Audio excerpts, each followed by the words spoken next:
Come a little closer and lend me your ears. Don't worry, you keep yours while I keep mine. In each episode, we'll dig into the major stories, uncover the truth, and retrieve gems from Yada's blog. We'll discuss what's right, bark about what's wrong, wag our tails at the thrill of discovery, and take you on adventures through the exciting world we live in today. So, fasten your curiosity leash and get ready. Right then, coming to you with another episode of the Yada's Vlog on a Blog. Tomorrow's news, disseminated today. Let's dive in. That is a wonderful introduction. I love the Wook. You know, the Wook watched that whole thing with the maximum curiosity. For those who are watching our program, we have Kevin here, our co-host on the vlog on the vlog. You'll see that we're in a slightly different setup here in our Ocean studio. Been working on this for the last couple of hours. Our goal was to find a corner of the Ocean studio where we could have all of our expensive gear. We probably have $30,000 worth of gear here or more. And we wanted to see if we could put it inside. We have a room here that has a sliding glass wall. So we got it all inside other than, you know, me, and I'm pretty drip dry. So we have one bank of lights and me and the microphone and the Wook that are outside. Wook went for a swim today, so he's drip dry too. So that was the first thing. So the hour that it takes normally to an hour and a half for us to set up the Ocean studio and then to cover it back up and protect it, we think we have taken now down to less than 5 minutes. So we can do this more regularly. Of the efficiency, yes. That was that part of it. And the other part of it was to eliminate the afternoon burnout on the sun now that it's north of our horizon during the afternoon. I think we've done both of those two. All right, so that's the answer on the new studio. What you see there is a timer because we have decided that we're going to try to do a couple of things that I've not been very good at. Rich thinks he's going to be great at it and has asked for it. And Kevin, you're saying that you want it, but you're betting against it. And those two things are to be corralled into a regular schedule so that I can be counted on at 11 o'clock Atlantic time, which is Eastern time, to be sitting in this chair ready to go for a blog on the blog. And that we'll do one 5 days a week at this time. And it'll be a 30 to a 40-minute show. Okay, that's the first thing. And the second thing is that it'll be a 30 to a 40-minute show and that I can actually be constrained to that amount of time. Is that all true there, Kevin? Yes, yeah. Well, yeah. Wookie's going to help. Okay, Wookie's going to help. All right, so that is the plan. The other part of the plan is like the syndicated show I did on talk radio a long time ago on the Genesis communication network called Shattering Myths. It was a show where I did 3 one-hour segments 5 days a week. And one of those segments was always on the Torah. One was on the news and one was on just whatever was of interest that particular day. And we had a lot of interaction with callers in that third segment.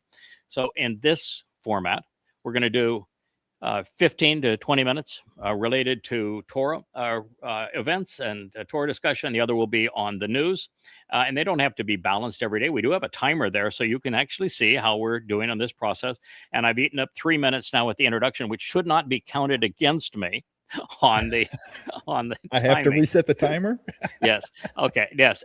Now, also, if you noticed that on our last blog on the blog, we had Roger Bankston with us. We loved Roger Bankston being part of us. Roger will be invited back regularly. Our intent is to do a rotating co-host. And so there are 3 or 4 other people that have volunteered that are interested in doing this. But we will have Roger routinely in this role. He was great. We love Roger. But I think giving other people an opportunity to express themselves and for the Covenant family and those just watching us, learning from us, I think they should have the opportunity to see more voices, just as we have expanded Family Hour. Mm-hmm. So that is the plan. And there's one other aspect of it. Since we go to all the trouble to set up the studio, Rich thinks it'll be a grand idea, and I agree with him, that 5 minutes after we conclude this program, I will do a vlog program. This will be a continuation of our basics program on luminaries, and we'll just go right one from another setup time is reduced. And on a normal day, when we're doing this at the times that we have designated, then we will then do a sunset show, perhaps from the studio. So that's the plan. Nice. All right, so I'm going to give you first dibs there, Kevin. Okay. You get a chance to talk about, introduce at least, what is, you think, one of the more interesting subjects, Torah related, of the last few weeks.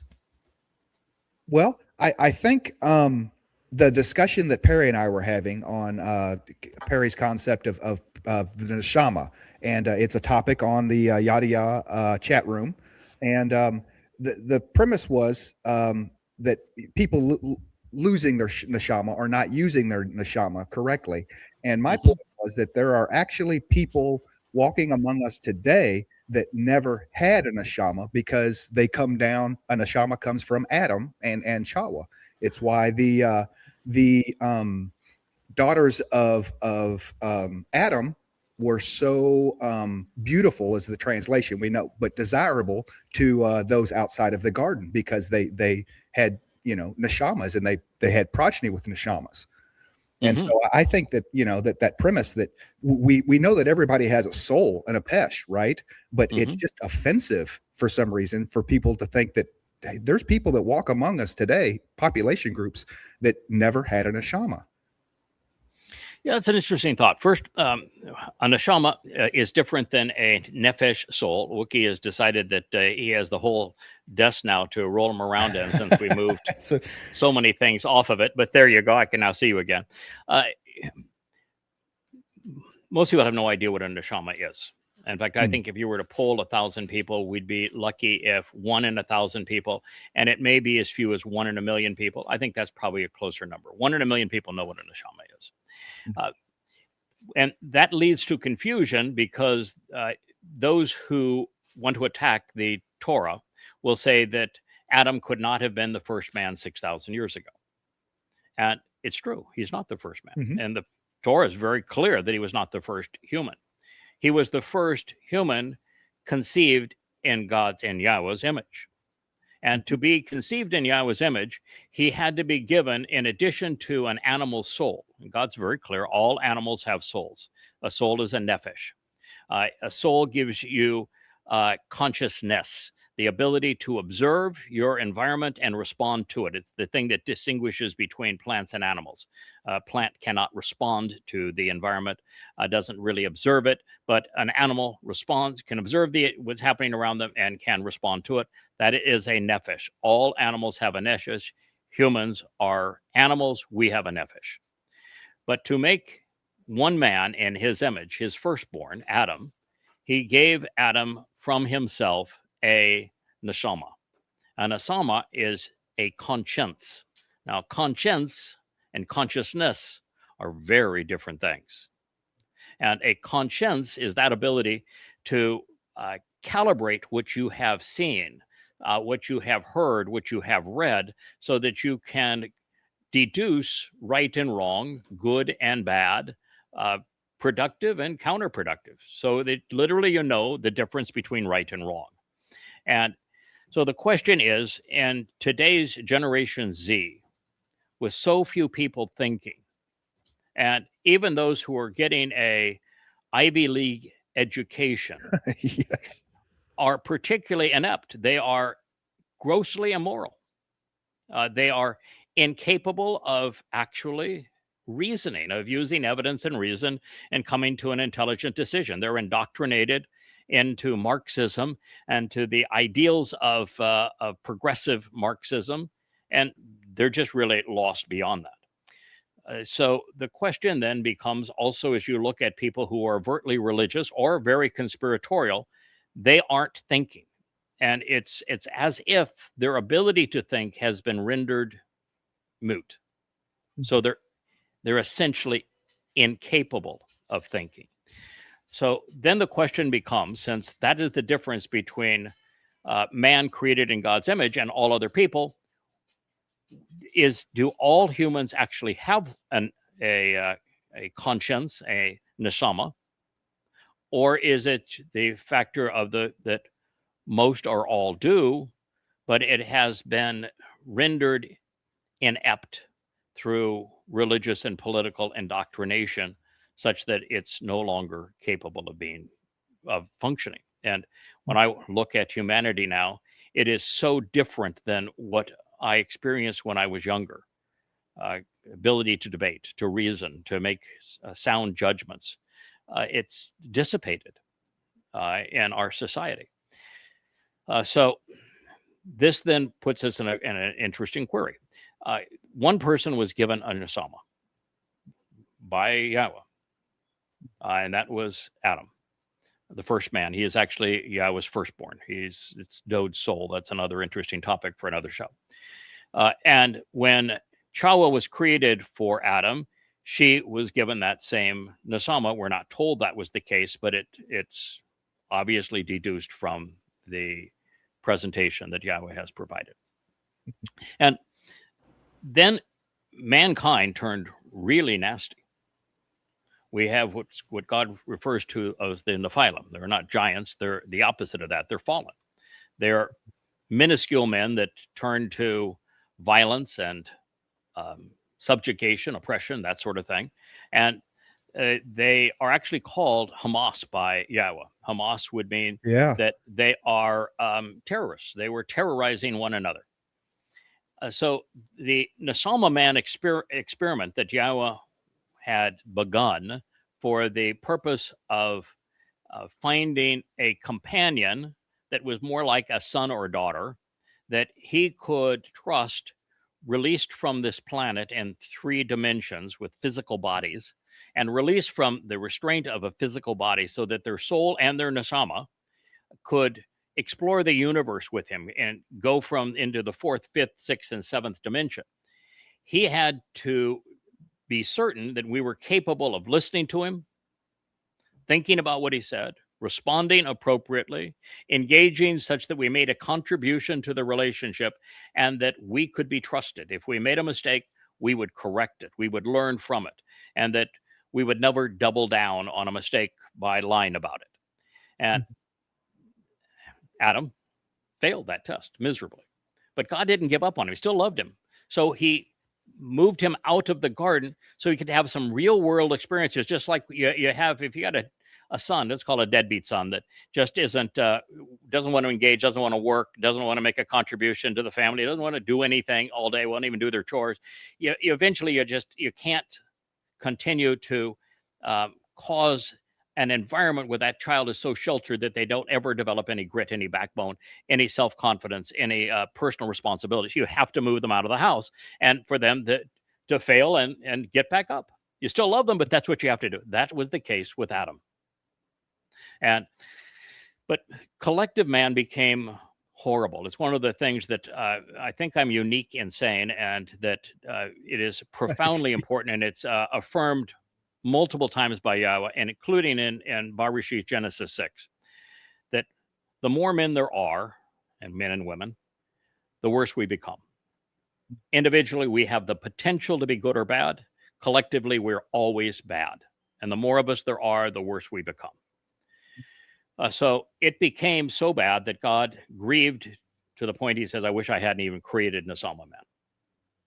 And this became, I think, the one of 3 of the most important moments in the entire human experience.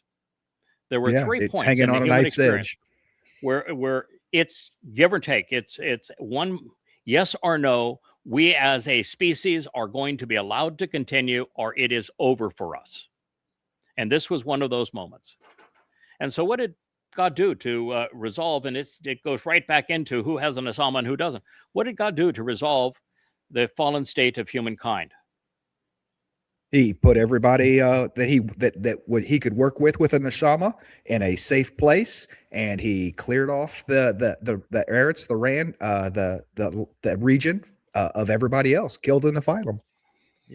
Yeah. So what happened here? Right. What happened here is everybody with a nesama was gathered around Lake Van, the Black Sea, Caspian Sea area. They hadn't gone very far from that area.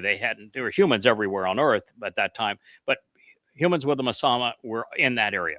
And what God did is he chose a man, and that man's wife and his 3 sons and their wives, to give instructions to see if in fact the human experience was possible. Could he give instructions to someone who would respond differently than Adam did in the garden? Could he offer really challenging instructions? I want you in the middle of this mountainous region to build a giant boat.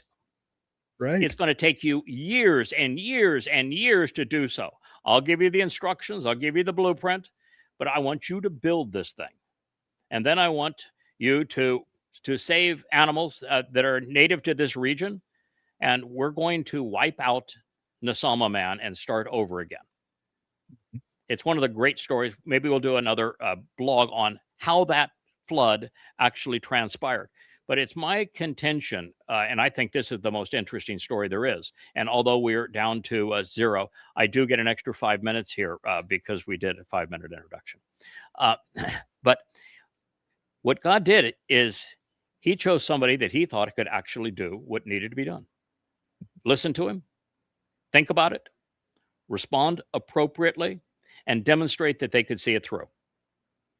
And if it was not for Noach, who I'm positive God did not just find somebody out there in the boonies that he says, yeah, the people that are in the city, they're all Hamas, they're all Nephilim, they're terrible. I'm just going to get lucky. There's this one guy that's not in the city, and I'm going to choose he and his family. I don't think there's a chance, one chance in a billion on that. That man was Chinook, the man that God said, I'm impressed with him. I'm taking him. Well, he did. He took him and he redeployed him. The guy's name that means prepared and deployable. Yeah, I probably picked him. that's the guy, and he has a wife that has played major roles going through history. And their first son, that was Adam's second chance to get it right, to listen to God. See what happens if you actually listen to God. He had it demonstrated before him. Listen to God and do what he says, and see how it works out. And what did it work out? It worked out into a covenant relationship, and Nasama man was saved, and all humans that have a Nasama have to be descended from those individuals, but that does not mean all humans have a Nasama. There were lots and lots of humans on the planet that did not have a Nasama, and if they intermarry, you get a non-Nasama kid. Humans that are essentially animals, which is not a derogatory term. And so I think it's a faction of two things. I do think there are many non-Nasama equipped humans. And second, I think the very things that cause God to come within an eyelash of ending the entire human experience during the time of Noach is that they had become religious, they'd become political, conspiratorial, deadly, violent, subjugating tyrants. And they were, like all religious and political regimes, they were abusive to women. Torah text is really clear. They were religious, they were abusive to women, they were violent. And when those things become predominant in a society, and they are in most societies around the earth, then what happens as a result of them is that the human experience is essentially negated, and the person has crippled their Nasama, their conscience. They can no longer think their way to God, which is as God wants it to be. God realized that large concentrations of men are always bad. He's not looking for a lot of us in Shamayim. He's looking for a filter system. You got to understand the point that you just raised. You have to understand the difference in a nefesh soul, a Nasama conscience, and how to use them collectively to think your way to God based upon the evidence he has provided. It makes this a fascinating subject. Absolutely. And at the very least, don't preclude others from finding Yahweh. That puts you in Sheol. As soon as you start promoting non-religious, political, these ideas, and you are actively preventing other people from finding Yahweh, that puts you in Sheol. Yes. That's if you're promoting Christianity or Islam or Judaism or Marxism, then you are promoting doctrines as a promoter that will put your soul in Sheol, which is eternal carceration. That is correct. And so you don't want to do that. If you're the victim of Christianity, you believe the lie. You are a victim of Islam, you believe the lie. You're a victim of Judaism, you believe those lies. If you're a victim of Marxism because you can't think anymore, you've been indoctrinated, and you believe that collective man is better than individual man. If you are a victim of those belief systems because you could not think your way out of them, then your soul simply dissipates into nothingness at the end of your life. It goes away as if it never existed. And if you promote those things, your soul gets incarcerated in Sheol as a consequence of leading people away from the truth. And on another one of these, I'd like to go right back to this topic and then talk about the two other crucial points in human history where the entire human experience was survived or failed on the actions of a single individual or a couple in this case, what those were, and if those people have anything in common with Noah and his wife, and maybe Shem, and we'll see. That's a good teaser. That's a good teaser. All right, so we've gone 20 seconds over our time with our interlude. Let's go to a news topic. Thank you. It's a great topic to discuss, and I think we can do this in less than 15 minutes. By studying the prophets, I was the first to recognize that Donald Trump is Satan. He's Satan incarnate. He is who the prophets call Rahab, and Christians know this individual as the Antichrist. And we were able to examine everything that Gabriel, who is Dode, had to say through Daniel, and everything that is registered in Yeshaya and Yoel throughout the prophets and the Mizmor about this individual, when he would arrive, what he would do. And he is the great betrayer of Israel, the great betrayer of mankind, the great betrayer of Israel.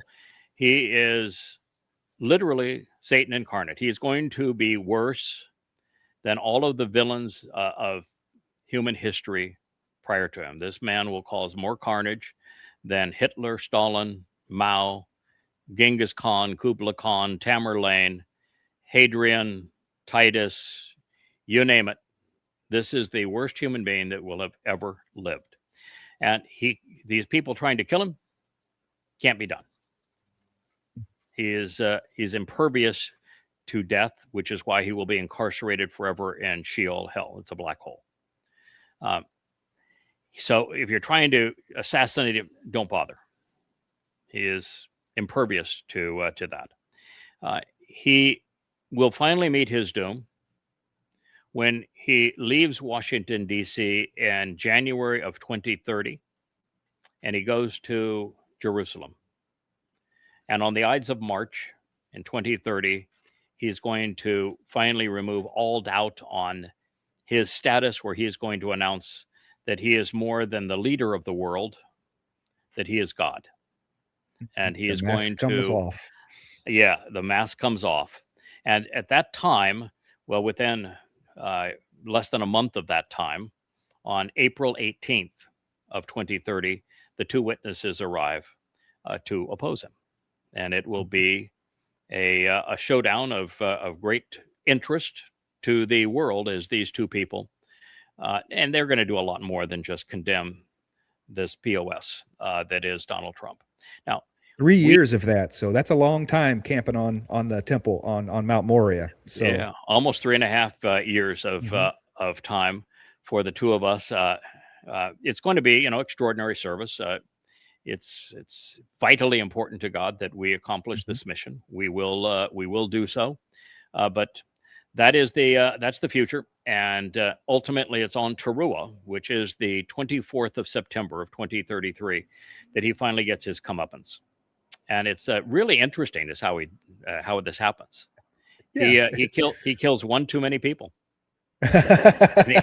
and he picks on the wrong guy.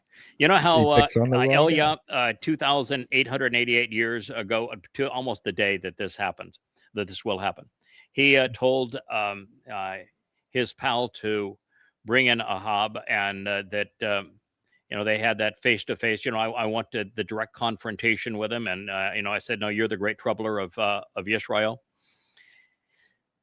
I'm protected, and I will be continued to be protected because I speak for Yahweh, and Yahweh has to protect those who speak for him.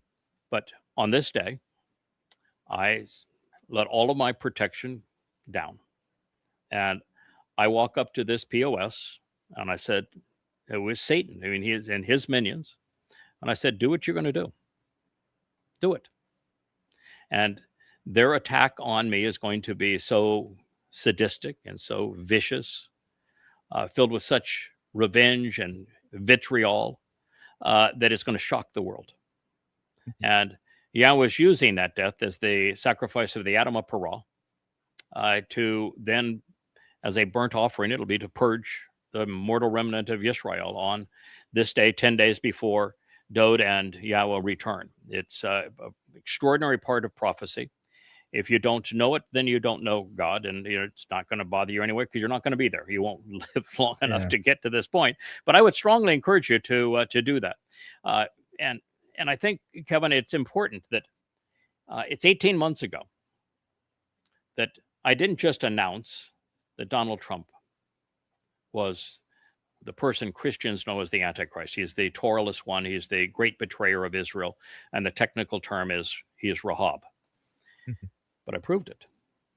I went through it was the first really to completely unveil Daniel and tie it with the prophecies in Yoel and Yeshaya, Isaiah, particularly the 17th and 18th verse. And I said, this is what he's going to do. This is who he is. And this is where he's going to do it from. And this is going to be the result. And I laid it all on the line. There's a series now called Antichrist on our vlog pages, probably 25 programs long in that range. So it's worth the listen. But we identified him. It's essential to our time that you know exactly who he is and have an appreciation of what he's going to do now that we're less than 3 weeks from the time of beginning of Israel's trouble. This is the main player in the world today and will be for the next 7 years. Yeah.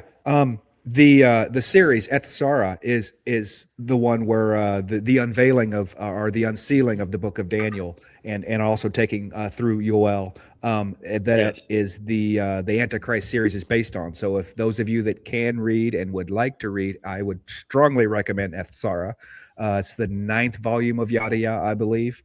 It's just fascinating that the headline, Republicans privately panicking about Trump's revenge crusade.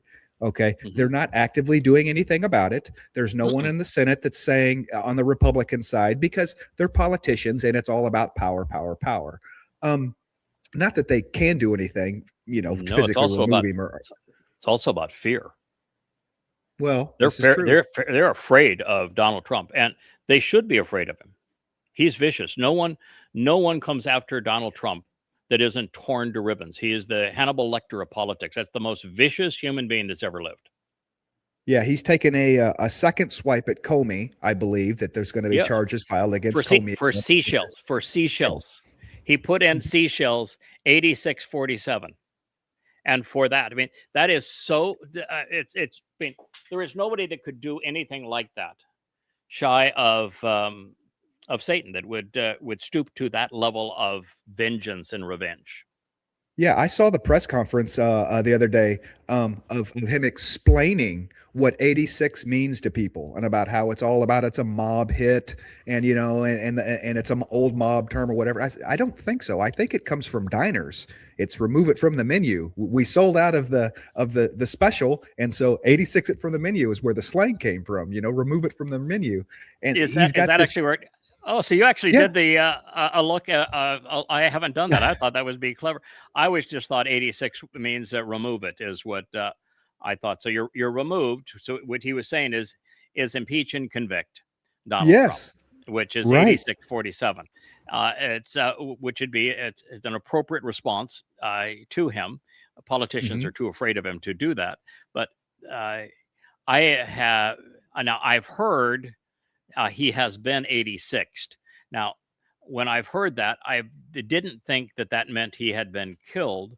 I always thought he's been 86 means that whatever position of authority or power or influence Right. somebody had, that problem has been taken care of. They're no longer in that position. Right. Yeah, But exactly.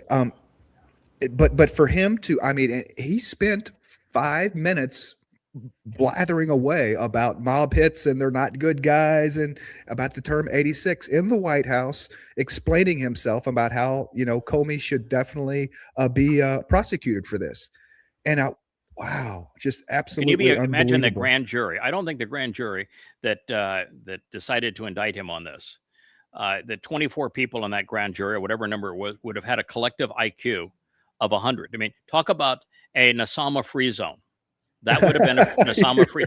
If somebody said, excuse me, the man wrote in Seashells 8647, and you want us to prosecute, you're going to waste the courts and judges' time for this? Are you out of your ever-loving mind? What in the hell is wrong with you? Hell no.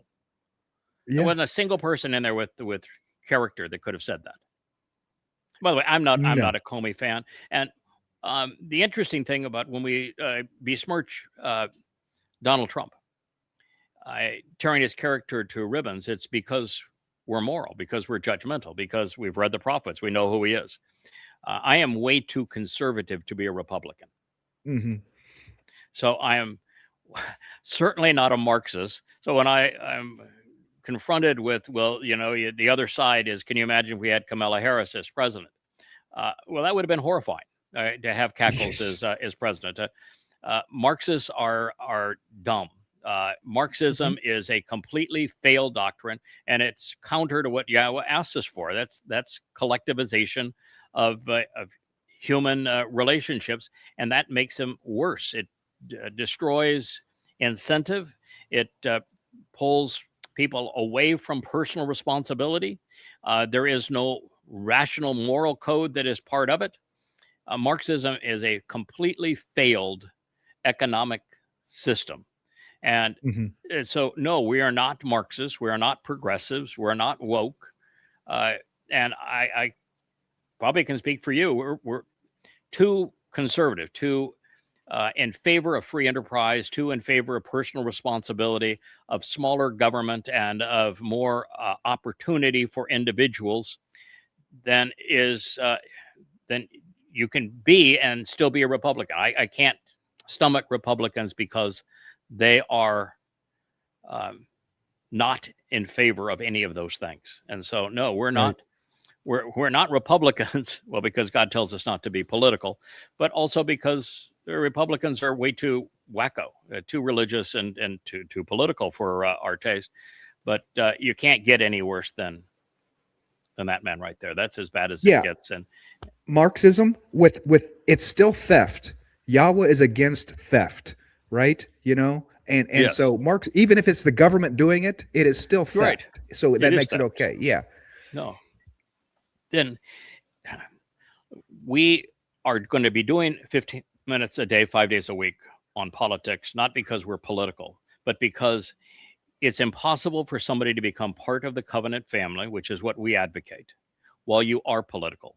You must walk away from what God called Babel. And Babel was this commingling and intermixing of religion and politics. He won't tolerate either. And he is more antagonist towards the integration of them than he is either one of them individually. So long as you are religious and political, of what that man is both, then you can't be part of the covenant. And if you're going to speak for Yahweh, you have to speak against politics and religion. And you have to spend as much time speaking against politics and religion as you do in favor of the Torah, the covenant, Yahweh's name, his beloved son, and these sorts of things. Absolutely. So that is where we are. I don't know. Did you actually reset our timer? Are we actually 2 minutes shy of 30 minutes? I've reset it. Okay. Absolutely. We're okay. Given you and your introduction time. So yeah. We've been on the air I'm delighted that you did. Minutes. I hope that this works. We're going to get by the way, a camera so that when I'm looking at you and this screen, I'm not cockeyed because the only camera we have right now that's working in this particular studio is the one that's behind the teleprompter, and it's it's way behind us here, but we'll get another camera here. What we want to see is, does it work? Can we make the lighting work with the background? It's really hard to expose a person's face in a open light environment where you have bright sky and ocean behind them. The dynamics of that is an exceedingly hard thing to do. So we want to see, first of all, is it even possible for us to do that? And then second, could we get a new setup in our studio that still showed and shared the ocean background, but was more conducive to being able to open it up in 5 minutes and let's go, and we'll do a show from here, and it protected our gear. And then we wanted to see with Kevin here, can we actually do this show? Can we get it done? Yeah. Can we do it? I want to say real quick, I need you to have like a tennis ball or a chew toy or something in your hand, okay, and throw it over your back shoulder, because the camera shot right now is so perfect with the lighting and your hat on it that it's so crisp that your background looks fake. It looks like I could put any background I wanted behind you. It looks that good. So if you had like a tennis ball, I could just throw it over your shoulder that people could see. Here we are, folks. No, it's as real as it gets. That is right. That's the rail. It's about a 30-foot fall directly off of that rail. We're sitting up on a patio that's a covered patio that I built at the far end of our home. It was to be kind of a private office, beautiful. We called it the Sky Office because of all of these beautiful sliding glass doors with blue glass, and it just to capture the beauty of the ocean and these islands. And we've at Yawa's request, we've turned my home into a studio for the Yawa blog. But oh yes, it's absolutely real. That's why you see those palms moving in the background, and you see the light changing, and we'll get the there we go. Now you can see here we are. Right. That is the moving cam. We wanted to see if that was even possible to get operating here, if it was too close. But no, that seems to work, doesn't it? That is that camera right up there that's moving. And you can see we have a really beautiful set here. Oh, yeah, they're raising it up. I guess we're on borrowed time here, but what the heck? We're sharing our view. And so when God asked us to do this, the answer was, first of all, we always say yes. It's we don't stop negotiating. It's just easier. Okay. It's just easier. That's yes. But the idea is so we have this beautiful place to live. We've actually built this beautiful place to live. Now that's my hobby, and everybody deserves to have a hobby. Restoring homes is my hobby. And we're just sharing it with the world and with the Covenant family. And what a lovely place there is to broadcast. And we're lucky to have you remotely here, and Rich absolutely here to be able to bring it to you. So from our home to your home, and God set us up as the man from the sea to the land. Here we are for you. Nice. Well, thank you. That's our first official ocean studio vlog on the blog. And we'll do this starting Monday for an hour at 11 o'clock Eastern time, 11 o'clock Atlantic time, and try to do it, keep it pretty much routinely to 30 to 40 minutes. Thank you, Kevin. We'll do a formal vlog on luminaries here starting in about 15 minutes from now. Thank you for listening. Hey there, thanks for tuning in. That was Fetch. Gotta run now. Catch Yao on our next podcast.